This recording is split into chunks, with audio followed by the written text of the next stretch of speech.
Sikuphathela indaba sishushu sinjalo. Crossing the bridge.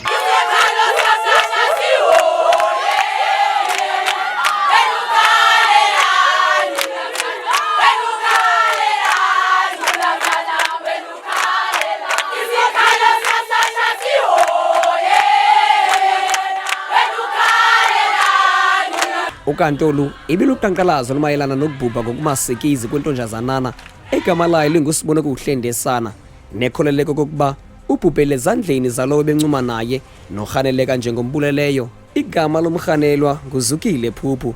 Ukanti ngomhla wama-30 Novemba kweyomnganya kenye ulutsha luphume ngobuninzi balo ngenjongo zokukhalimela kabukhali ukubulawa kukaSibonokuhle kananjalo nokuphuma etshaya engatyotyulwanga nangamatyathange ePaul's nomrhanelwa mayelana nesi sehlo sokubhubha kwale ntwazana.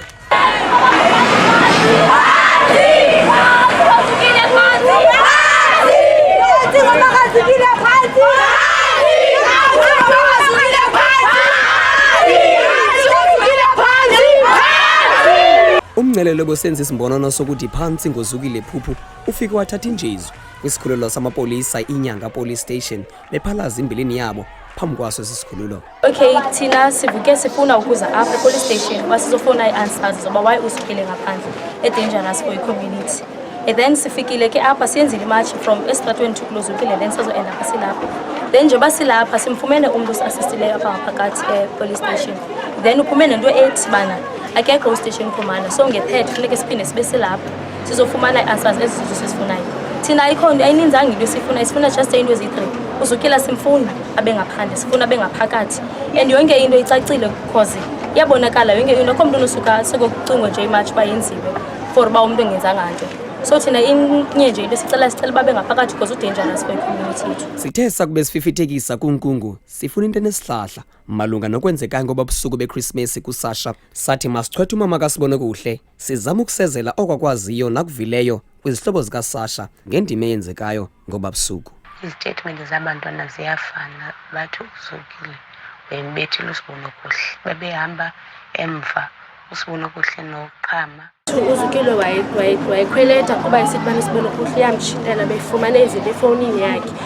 Ngosiyama ephendleni wabeyemane bebexabana qhande baxela bangabaleke le nto bayenzayo bangaxabani behamba nabo bathethe into zabo xa behamba ngoba yithuba. Siyami xa sizofika phakathi ekhaya uZukile aqhwabe uSibonokuhle awe njimphakamisi ke mnakhe aqhaba ahambe noZukile qha ikhona le nto ithi bana mandijike phatsha ndazi banqabe intoni bahambe ndimbone ba urayithi. uZukile lowo uye wathi kwabantwana bebehamba ngasemva mabajike basafe. Then abantwana bajika nyani baya kwindawo besiya kuyo atsho emthatha emfunqule abantwana bahambe ke nyani babona isibarayithi abantu. uZukile lowo uye watshixa indlu wamshiya uSibonokuhle ngokutsho kwezitatimenti zabantwana watshixa indlu wamshiya uSibonokuhle wabuya ekuseni wabuya walala. Umama ke uze ayovuka ayokhaba amacanga enze yonke loo nto bawayenkqonkqoza akavulelwa wakhaba icango xetha umntana lele ngalahlobo beleli ngayo. uZukile azikhaya ekuseni axele ba uSibonokuhle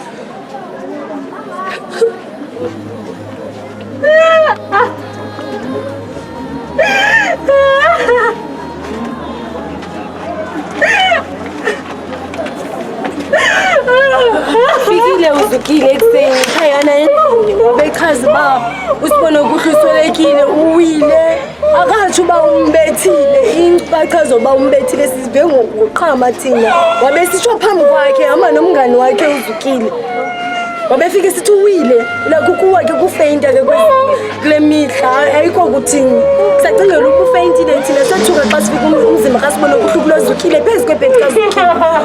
Kuthena ngavalelwa kodwa inantsiki witness osifumane ezumcuphe bekhala ngazo sithi bangafumana abantwana kungaiziba uZukile aphindile ePaul's. Umbuzo omkhulu kungoba kutheni kube akakavalelwa kuza kuthi kangoku umrhanelwa kodwa ubungqina buxela intwala entlonzini yegezi ukuzala oku. Si-aplayele J175 of which uZukile aphinde athini abanjwe aye enkundleni. So kufuna explainwa loo nto kuni akuthiwa akabanjwa akuthiwa akazubanjwa kufuna explainwa loo nto phambi uba kuqhutywe iprocedure lethu. uZukile uyalinkeka ngokwezitatement zomntu wonke endimfumeneyo. Umama kaSibone kuhle uyile moshwari wafika intamo kaSasha ineminwe nenantsika nobuso buneminwe enebhu-ayi unalo negazi apha emlonyeni apha ezimpumlweni. Lo mntana usahamba ngaphandle kodwa ubulele. UZukile simfuna abe ngaphandle, sifuna abe ngaphakathi, and yonke into icacile because iyabonakala yonke into. Akho mntu unosuka sekucingwe nje imatch uba yenziwe for uba umntu engenzanga nto. So thina inye nje into sicela babe ngaphakathi because udangerous for i-community yethu. Akuthiwa akazobanjwa. Into ebalulekileyo ngoku makabe behind bars and we're working on that.